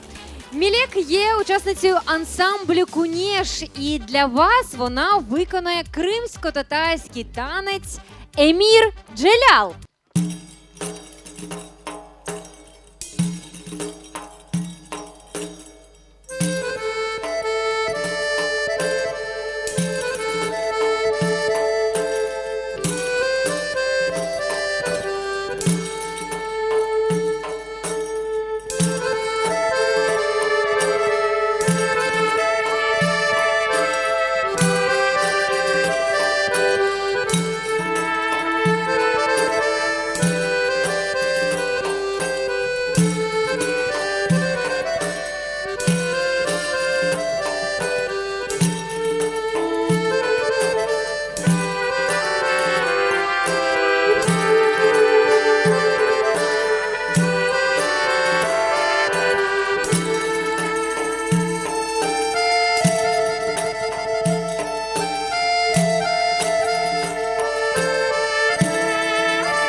нашу концертну програму на сцену запрошуємо зразковий вокально-хореографічний ансамбль Кримсько-татарського культурного центру «Кримська родина». Керівником є Аніфе Курцеїтова. До слова запрошується викладач Джеміль Коморджі. Він хоче привітати всіх гостей фестивалю. Салям алейкум. Доброго всім дня. Хочу вас привітати всіх з цим великим святом та побажати квітучої країни, щоб вона завжди була у нас незалежна. Так? Ми представляємо нашу кримську родину. Це культурна організація наша. З часу анексії Криму багато сотень родин переїхало сюди, в Київ, та створили ми своїми силами культурну освітню організацію. Ось тут ми вивчаємо свої пісні, історію, танці. Ось сьогодні хочемо представити концертні номери. Та хочу сказати, у цих дітей, у багатьох батьки військовослужбовці, які не підвели, так скажімо, так, свою державу та переїхали з Криму і продовжують захищати по сьогодні та не дають своїм дітям забувати, хто вони, які в них корні. Ось. Отже, представляємо Херем Айлесі, Кримська родина. Крим Айлесі. Вони будуть виконувати пісню «Бізім Тараф».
запрошуємо станком Мотайляр Хайтармаси від найменшого учасника Амета Абдішева.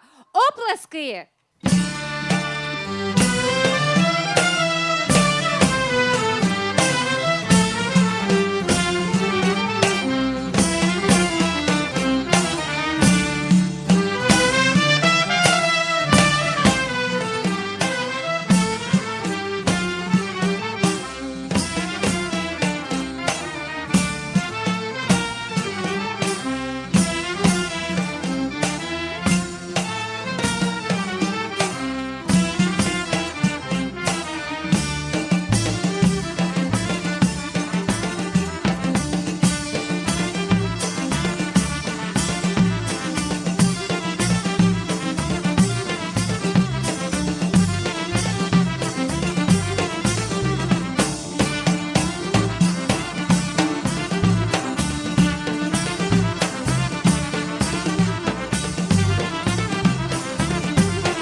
Курджиєва, оплески.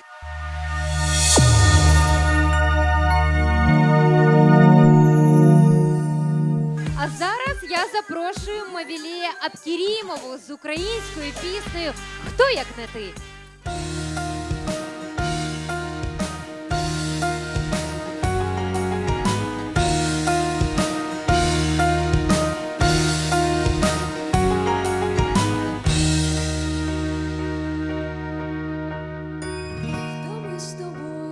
Світі, хто ти в мені, а я в тобі, дихаєм ніжність із повітря, як діти граємо в любов, зеніцю милості і млості, від світла в темряві нараз. Що ж ти, закривши свої очі, лишаєш серце на показ?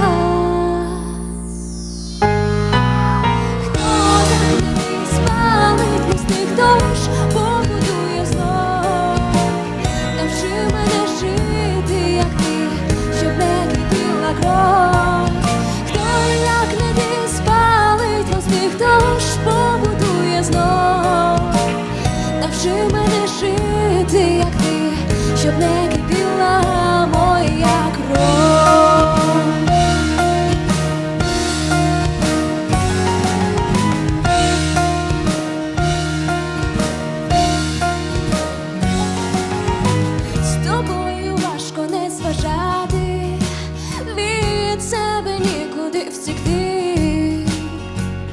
Сьогодні свято, завтра втрата, сьогодні ми, завтра вони.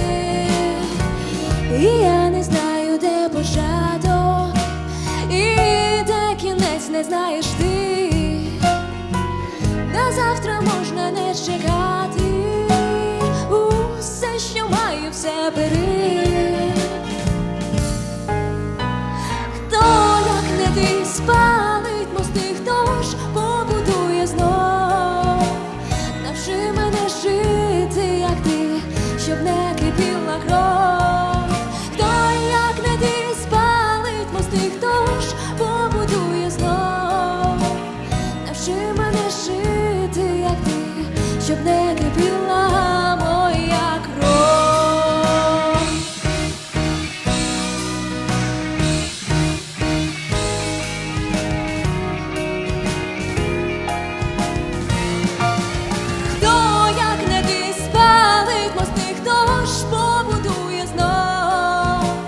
Навчи мене жити, як ти, щоб не кипіла кров.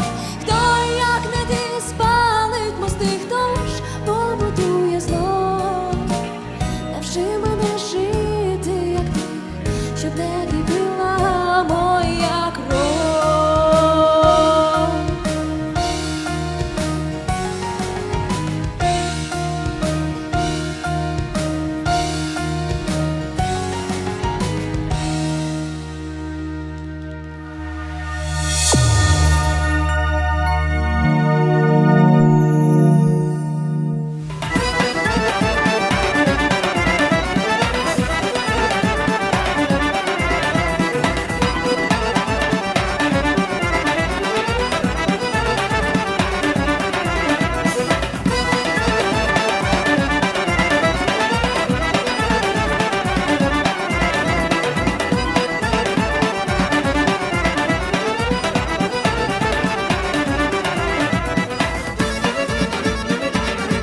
Алгошлаймас, оплески!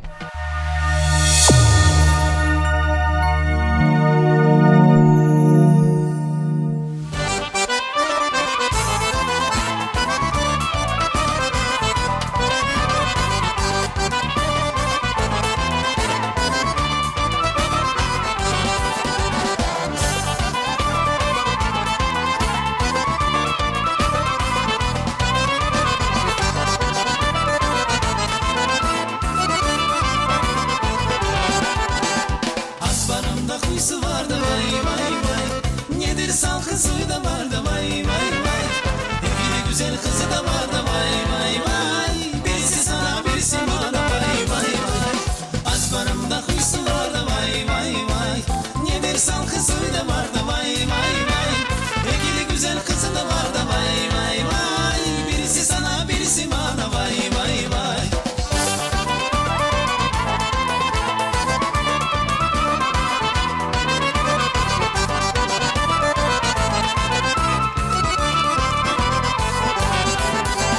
Asbarımda aktanadı vay vay vay.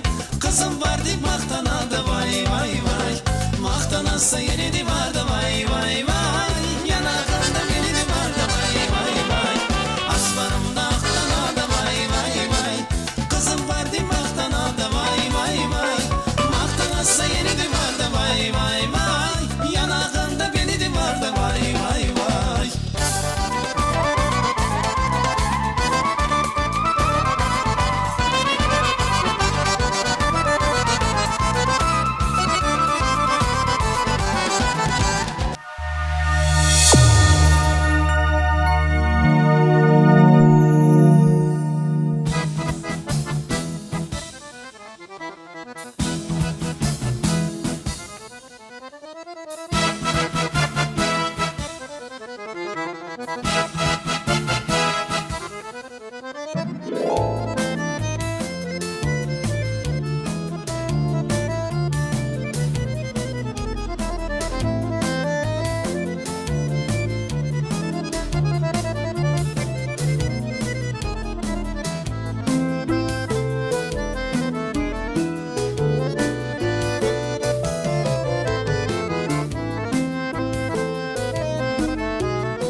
Мурджі, оплески!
Фестиваль «Кримський зім об'єднує серця» продовжується, і ми тут вирішили вам нагадати, що у нас проходять купа майстер-класів, і до слова, якщо ви раптом побоюєтеся того самого пресловутого коронавірусу, то можемо сказати, що на всіх абсолютно жодних майстер-класів ми дотримуємося рекомендацій МОЗ і головного санітарного лікаря, є антисептики, тому не треба побоюватись, будь ласка, запрошуємо за підтримки ресторану «Софра», спробуйте приготувати собі справжню кримсько-татарську каву і посмакувати неї разом з кримсько-татарськими солодощами. Шановні гості, також запрошуємо на майстер-класи з розпису хною, техніки малювання на воді ебру, вишивки кримських татар та гончарного мистецтва за участі кераміста Рустема Скібіна. І ми також закликаємо вас надіслати листа з теплими побажаннями тим, хто дійсно потребує цього, українським політв'язням. У нас діє правозахисна галявина проєкту Prisoners Voice, тому не оманіть їх і, будь ласка, скористайтеся цією можливістю. Повірте мені, ваше добре слово дійсно підтримує того, кому це потрібно. Продовжуємо наш українсько-кримсько-татарський музичний фестиваль. І на цю сцену запрошуємо народний колектив народного танцю «Київ».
Ой, як гірко, що так швидко гасне нічка синя, і місяць серпанок, ой, закрий, матусю, півня, щоб не кликав ранок. Це у мене при мені ще літа хороші, ой, не всі ж ті багачі, ті, що мають гроші. Люблять мене молоду, ходять коло дому, ой, за кого ж я піду, не скажу нікому. Кого ж ви, брати, такі, сама не знаю, ой, не зліться, парубки, я ще погуляю. Люблять мене молоду, ходять коло дому, ой, за кого ж я піду, не скажу нікому. Кого ж ви, брати, такі, сама не знаю, ой, не зліться, парубки, я ще погуляю.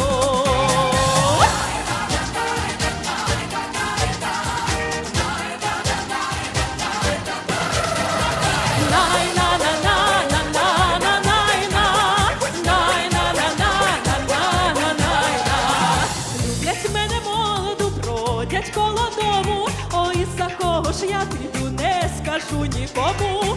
Кого ж ви, брати, такі, сама не знаю, ой, не звідся, парубки, я ще погуляю. Люблять мене молоду, бродять коло дому, ой, за кого ж я піду, не скажу нікому. Кого ж ви, брати, такі, сама не знаю, ой, не звідся, парубки, я ще погуляю.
що дівчата представляли нам кримсько-татарський колектив «Кунєш».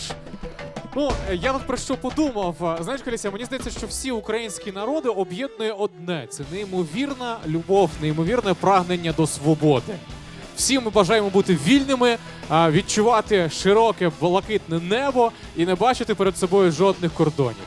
До речі, про свободу. З латині «ad libitum» перекладається як «свобода». А в музиці це кажеться про характер, про темп. І наступні наші гості, учасники нашого фестивалю, вони якраз і називають себе «ad libitum». Це солістки ансамблю. Як ніколи, мені здається, тут сьогодні на сцені варто послухати такий колектив, тим паче, який промовляє до нас із словами свободи. Тож зустрічайте на сцені фестивалю «Кримський дім об'єднує серця» «ad libitum». Під ваші оплески. Добрий вечір!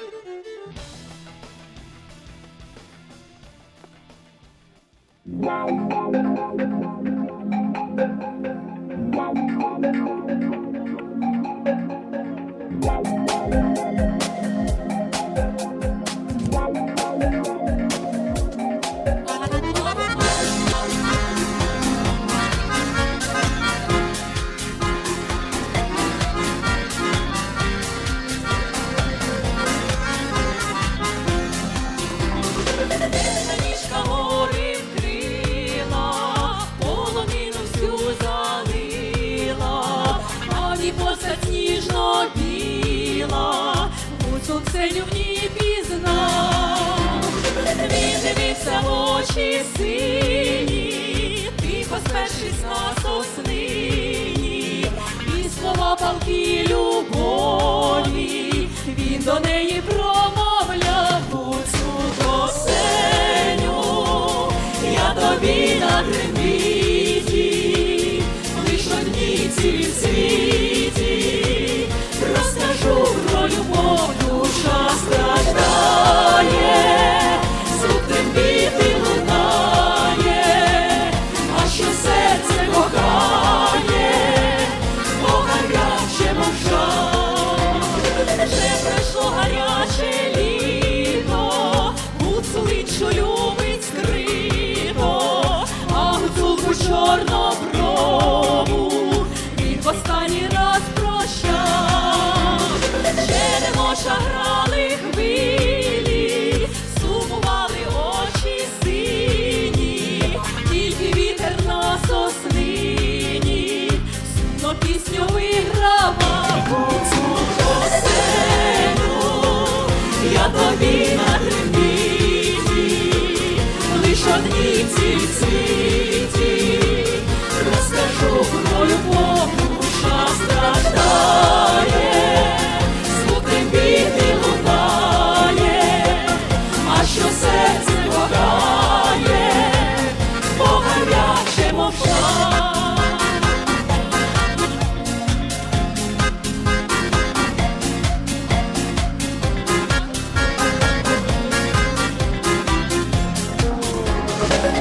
Пройшло гаряче літо, гуцуличу любить скрито, а гуцулку чорноброву він в останній раз прощав. Гуцулко Ксеню, я тобі на трембіті, лиш одній цілій в світі, розкажу про любов, душа страждає, звук трембіти лунає, а що серце кохає, бо гаряче мовчав.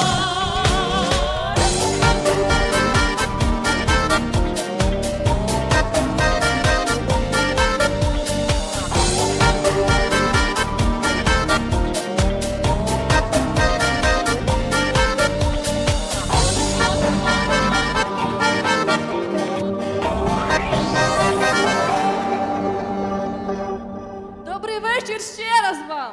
Вітаємо вас зі святом! Дякуємо. Ми щиро вітаємо вас зі святом Державного прапора, зі святом незалежності України. І наступний подарунок всіма улюблена і відома червона рута. Твоя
Дякуємо всім, хто сьогодні долучився до 4-го фестивалю Open Air Кримський дім об'єднує серця.